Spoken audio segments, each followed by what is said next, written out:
Kairo's hands trembled as he stared at the two seeds in his palm. One was smooth and golden, catching the morning light like a tiny sun. The other was dark and rough, covered in strange markings that seemed to shift when he wasn't looking directly at them. Behind him, his father's voice echoed through the small farmhouse, demanding to know where the family's last coins had gone. "I asked you a question, boy." His father's footsteps thundered across the wooden floor. Kairo clutched the seeds tighter and bolted through the back door, his heart hammering against his ribs. He didn't stop running until he reached the abandoned field at the edge of their village, the same field where the mysterious old woman had sold him these seeds just yesterday. She'd called them destiny seeds, whatever that meant. All Kairo knew was that he'd spent their food money on them, and now his family would go hungry because of his foolishness.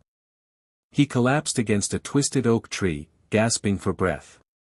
Tears stung his eyes. What had he done? His mother was sick, his younger sister needed medicine, and he'd wasted everything on two stupid seeds because some stranger had told him they would change his life forever. "Maybe I should just throw them away," he whispered, opening his palm again. But something stopped him. The golden seed seemed to pulse with warmth, while the dark one felt cool and alive, like it was breathing. "You won't throw us away?" Kairo jerked his head up. A girl about his age stood before him, her clothes tattered and dirty, her eyes an unsettling shade of silver. He hadn't heard her approach. "Who are you?" he demanded, scrambling to his feet. "Someone who knows what you're holding." She pointed at his hand. "Those aren't ordinary seeds, Kairo. Plant the golden one, and you'll have wealth beyond your wildest dreams. Plant the dark one, and you'll have power that kings would kill for. But you can only plant one. The other will die the moment the first touches soil." "How do you know my name? And how do you know about these seeds?" The girl smiled, but it didn't reach her eyes. "I know lots of things. I know your father's gambling debts are what really emptied your coin purse, not your mother's medicine. I know your sister cries herself to sleep every night. I know you're tired of being poor, tired of being powerless, tired of watching everyone you love suffer." Kairo's jaw clenched. Every word she spoke was true, and that made it hurt worse. "What do you want?" "I want to watch you choose. The whole village has been betting on what you'll do. Will Kairo choose wealth or power? It's quite entertaining, really." "You're insane," Kairo spat, moving to walk past her. Her hand shot out, gripping his wrist with surprising strength. "Plant one seed today, or both will wither by tomorrow's dawn. Those are the rules. The old woman should have told you that." She released him and vanished into the trees before he could respond, leaving him alone with his impossible choice. Kairo stared at the seeds until the sun climbed high overhead. Wealth would solve everything, wouldn't it? He could pay off his father's debts, buy medicine for his mother, give his sister the life she deserved.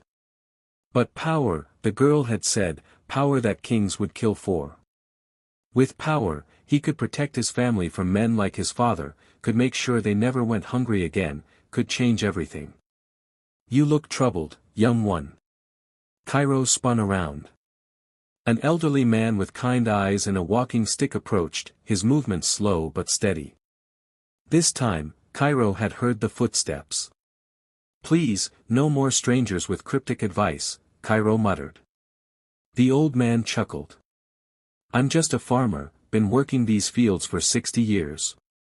Saw you running earlier, thought you might need someone to talk to. Sometimes carrying burdens alone makes them heavier."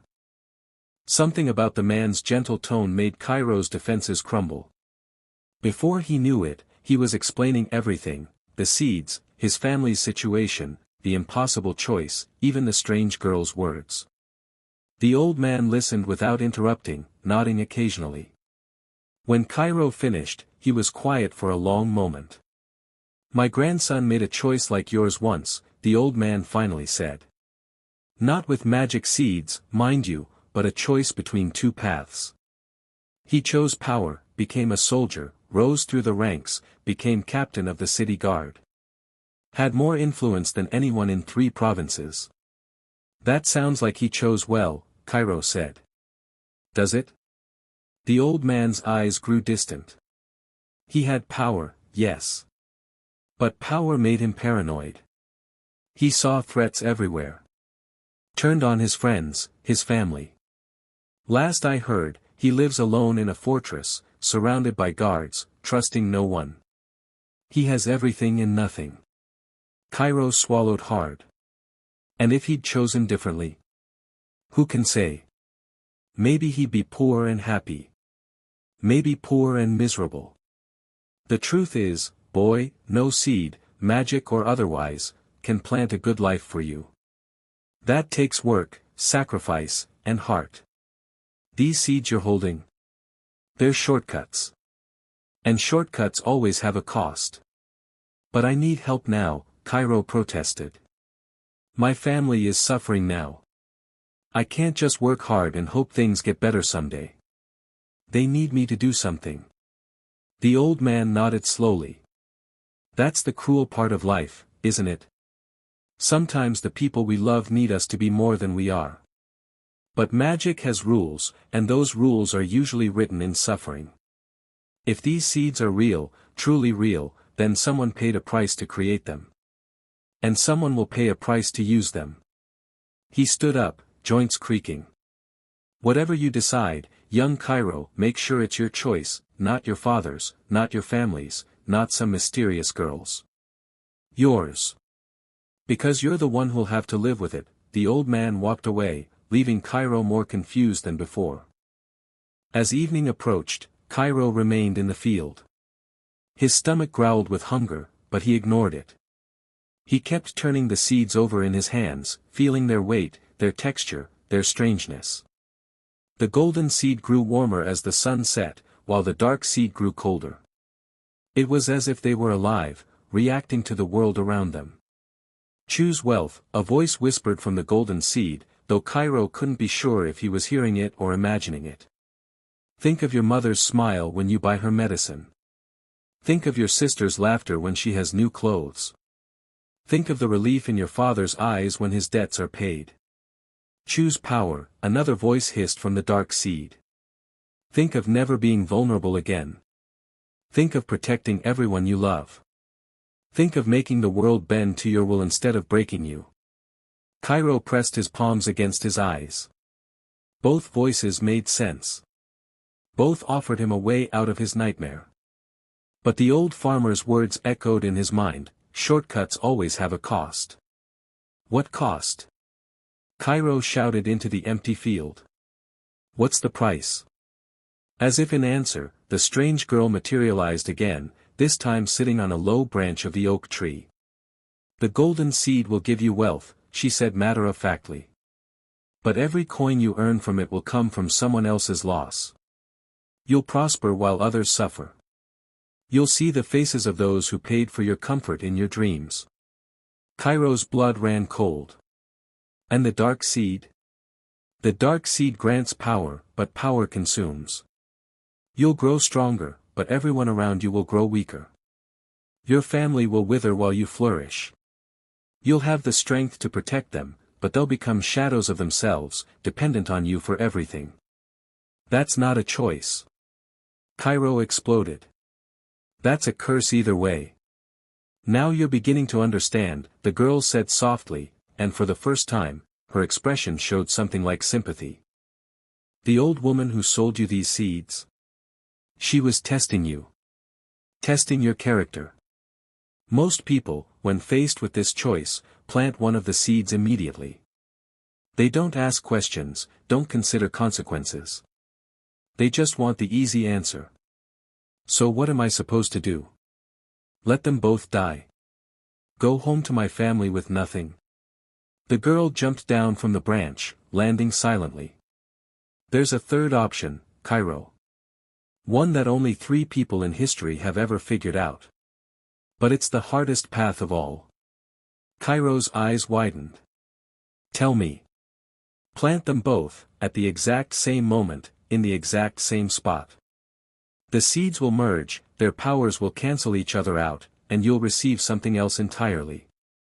Not wealth, not power, but potential. Potential? What good is potential? Potential is possibility, Kairo. It's the seed of your own strength, not borrowed magic. The merged seed will grow into a tree that bears fruit once every 7 years. That fruit won't make you rich or powerful, but it will give you clarity. Wisdom. The ability to see the right path forward. It won't solve your problems, but it will help you solve them yourself. Kairo looked at the seeds in his palm. 7 years. His family needed help now, not in 7 years. His mother might not have 7 years. But if he chose wealth or power, he'd be condemning others to suffer or watching his loved ones fade away. "Why are you telling me this?" he asked. "Because the old woman believed you were different," the girl replied. "She's been selling these seeds for centuries, testing people. Most fail. They choose the easy path. She wanted to find someone who would choose the hard one. Someone who would choose to grow rather than simply receive." The girl began to fade, her form becoming transparent. "The choice is yours, Kairo. Make it before dawn, or lose everything." She vanished completely, leaving Kairo alone in the growing darkness. He walked back to the village slowly, the seeds clutched in his hand. His home was dark when he arrived. He could hear his sister crying inside, his father's drunken snoring, his mother's labored breathing. Every sound was a reminder of why he'd bought the seeds in the first place. Kairo sat on the doorstep and wept. He wept for his family's suffering, for his own helplessness, for the impossible situation he found himself in. He wept until there were no tears left. Then, as the first light of dawn began to touch the horizon, he made his decision. He walked back to the abandoned field, to the spot where he'd spent the previous day agonizing over his choice. He knelt down and dug a small hole in the earth. His hands shook as he held both seeds over the opening. "I don't know if this is the right choice," he whispered. "I don't know if my family will forgive me for making them wait. But I won't build my happiness on someone else's misery, and I won't watch the people I love fade away so I can be strong." He dropped both seeds into the hole simultaneously and covered them with soil. Nothing happened at first. Kairo waited, his heart pounding. Had he made a mistake? Had the girl been lying? Then the ground began to glow. A soft, gentle light emanated from where he'd planted the seeds. The earth shifted, and a tiny sprout emerged, growing faster than any natural plant. Within minutes, it was a sapling. Within an hour, it was a young tree. By the time the sun fully rose, a magnificent tree stood before him, its branches reaching toward the sky, its leaves shimmering with an otherworldly light. And standing beneath it was the old woman who had sold him the seeds. "Well done, Kairo," she said, her eyes twinkling. "You've passed a test that has broken thousands before you. You chose growth over instant gratification. You chose the long path over the easy one." "But my family," Kairo protested. "They need help now. What good is a tree that bears fruit once every 7 years?" The old woman smiled and pointed at the tree's base. There, nestled among the roots, was a small leather pouch. "Open it." Kairo picked up the pouch with trembling fingers. Inside were exactly 20 gold coins, not a fortune, but enough. Enough for medicine, enough for food, enough to give his family breathing room. "This is your reward for choosing wisely," the old woman explained.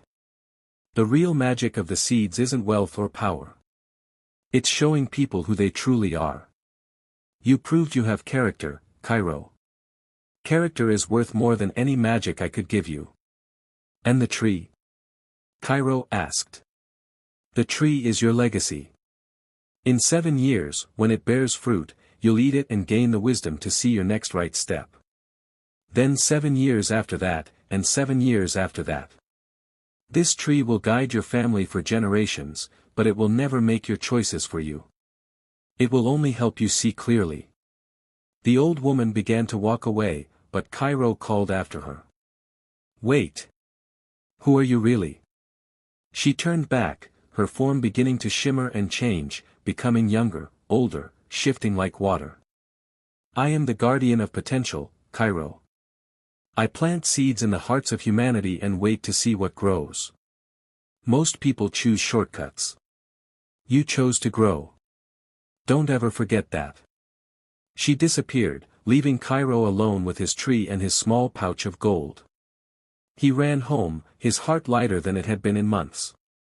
He burst through the door, startling his sister, who was tending to their mother. Kairo, she cried. Where have you been? Father's been furious. I have medicine money, he announced, holding up the pouch. And I have something else too.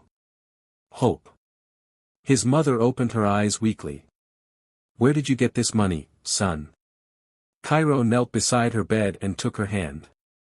I made a choice, Mama. The hardest choice I've ever made. And I chose to believe in us. In our ability to build something real, something lasting. Over the following weeks, his mother's health improved with the medicine Kairo bought. His father, shamed by his son's responsibility, began to change. It wasn't easy, there were setbacks and struggles, but slowly, painfully, their family began to heal. Kairo visited the tree every day, tending to it, watching it grow. He told no one else about its true nature, about the magical seeds or the impossible choice. That was his secret, his burden, and his blessing. 7 years later, on the anniversary of the day he planted the seeds, the tree bore a single fruit. Kairo ate it alone at dawn, and as the old woman had promised, clarity washed over him. He saw the path forward for his family, saw the business he could start, saw the partnerships he could form. The fruit didn't give him success, it showed him how to create it himself. And every 7 years after that, the tree bore fruit again, guiding Kairo and later his children through life's crucial decisions. But it never made choices for them. It only illuminated the path so they could walk it with confidence. The abandoned field became a shrine of sorts, though few knew why. Those who saw the magnificent tree marveled at its beauty, never knowing it had grown from 2 seeds and an impossible choice. Never knowing that a boy named Kairo had chosen the hardest path and, in doing so, had changed not just his life, but the lives of generations to come. Because that's the truth about real magic, it doesn't solve your problems. It gives you the strength to solve them yourself. And sometimes, the greatest power is knowing when to turn down power itself. If you enjoyed Kairo's story and want to see more tales about the choices that define us, make sure to subscribe to this channel. Drop a comment below telling me what choice you would have made. Would you have chosen wealth, power, or potential? And don't forget to hit the like button.